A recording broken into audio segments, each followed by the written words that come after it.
She actually gave away her Nobel Peace Prize. That does seem a pretty incredible thing to do.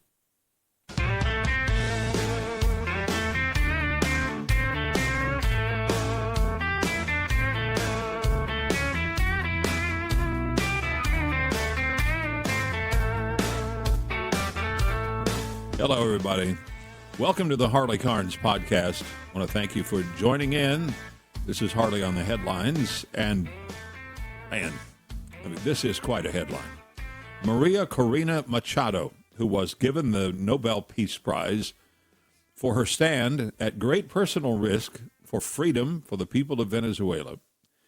She campaigned. She ultimately had to leave the country and campaign in exile for an end to the Nicolas Maduro regime of corruption and cruelty. She got the medal, and she said at the time that President Trump deserved it more for his work on the world stage. But the Nobel Committee is famously liberal, with heavy emphasis on champions of far-left causes with their Peace Prize. They gave it to Barack Obama, for Pete's sake, and he never solved anything on the world stage. So when Trump negotiated peace deals in several places, after Trump had made the Abraham Peace Accords among Israel and some key Arab countries, a very long list of accomplishments of bringing peace where war and pestilence had been a long-time cloud of misery over people, many people knew he just had to be a shoo-in for the Nobel Peace Prize. He knew it. He wanted it. He campaigned for it. But he didn't get it because despite the evidence, like liberals everywhere, the Nobel folks just couldn't accept that Trump could do so much good. Trump derangement syndrome infects the left. People in the center and on the right watch and feel both sorry for them and angry that they can't see beyond the collectivist film over their eyes, kind of like political cataracts. All that being said, and being obvious, I'm a little bit surprised.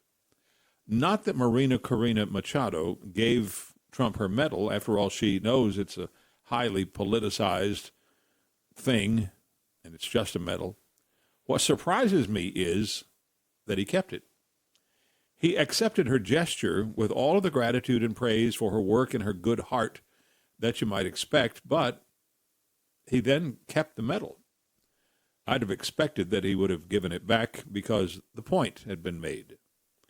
In presenting the medal to President Trump, she called it a symbol of unity between Americans and Venezuelans on the ideals of freedom, sovereignty, and democratic dignity. Also a profound expression of gratitude for the support of Trump in the U.S., for the Venezuelan people's struggle for independence and the restoration of their sovereignty.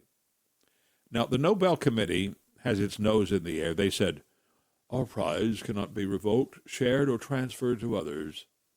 It can change owners, but the title of a Peace Prize laureate cannot."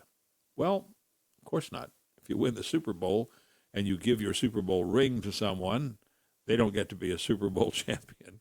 Everybody knows this. This act by Maria Machado is one of grace and dignity and gratitude.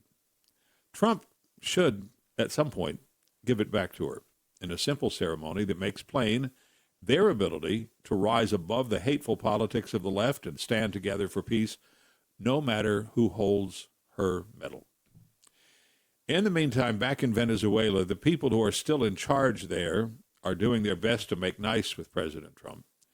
The Minister of the Interior, Diosdado Cabello, says the corridors used by drug traffickers, particularly between Venezuela and Colombia, have been pulverized. He's claiming the drug smugglers have been routed and lots of people have been arrested. 400 drug smuggling planes have been confiscated or neutralized, and among those arrested are cops, mayors, judges, and others who cooperated with the cartels. Hey, it's a start. It's long overdue. It doesn't come close to putting drug cartels out of business, but it does make you wonder, if they've been able to do that so quickly, why didn't they do it a long time ago? Well, the answer is, pretty simply, those people who've been running Venezuela and who are still in charge are a bunch of crooks. The White House is working to help Iranians who want an end to the rule of Ayatollahs. It isn't bombs and missiles At the moment, at least, it's money. Sanctions against the oil money laundering network, an infamous women's prison, and 5 big-time security people, along with 18 other people accused of running it all. These are some of the people who've made life miserable for Iranians and who now can't get their money. It's a serious situation, and it is going to take more than this to topple the stubborn Ayatollah structure. A nonprofit called Iran Human Rights, based in Oslo, estimates 3,428 protesters have been murdered by the government in Iran as of a day or so ago. The human rights activists' news agency puts the number a bit lower at 2,677. But either way, it's a lot of killing by the government. And both groups agree at least 20,000 activists have been arrested. And those who can get messages out say they wait and they pray that President Trump will help them. It's amazing, really, that so many people who fight for freedom in so many places in the world, people far, far from here in America, have faith in the good intentions of President Trump, while TDS-suffering Democrats in the U.S. fight him at every step, no matter what he does. It's hard to understand sometimes. There is a hearing today in New York City for a city council employee who was detained by ICE. Rafael Bojorquez is from Venezuela. He's a data analyst. He was detained at an immigration appointment. He claims he has a visa that doesn't expire until October. Homeland Security says that's not true. Says he's been in the U.S. illegally for nearly a decade. Came here on a tourist visa, not a work visa, in 2017, and was arrested for assault along the way. He claims he's always been seeking asylum, but Homeland says that's not true. Says he came as a tourist, not as an asylum seeker.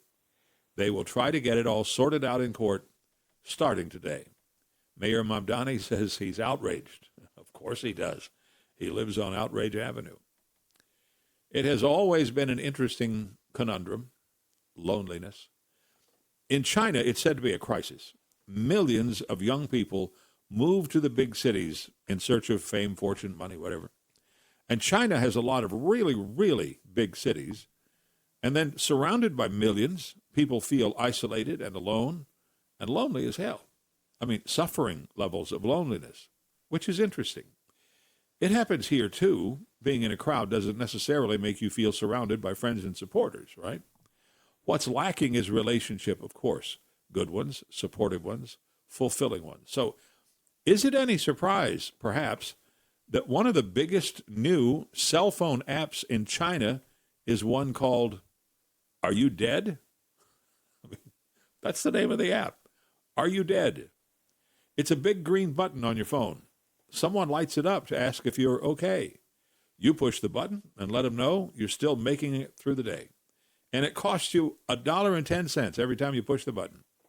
It's the app's developers who are making money from it, and it's exploded in popularity, so they're making a lot of money. You push the button, and you still feel lonely, though maybe for just a few seconds, not quite as much.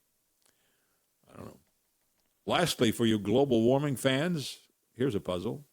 We are told that all of the glaciers on the planet have been shrinking as the ice melts on a warming globe. In Tajikistan, in the Pamir Mountains, an ice cap called Kanchukur-Bashi has grown in size. Let me say that again. It has grown in size. It's still getting bigger, not smaller. And while it is a high-altitude glacier, it isn't even at the pole where it's coldest. Climate change scientists are baffled. How can this be? Can they be wrong about anything? Well, of course not. Global warming is settled science, right? Then how can this be? They don't know. I mean, come on. Thank you for joining us. I hope you'll hit the like, subscribe, follow buttons. Please copy the link, send it to someone. If you tell 2 people and they tell 2 people and they tell 2 people, that's how it works. We'll talk again soon. And I appreciate it. I'm Harley Carnes. Fly safe, all right?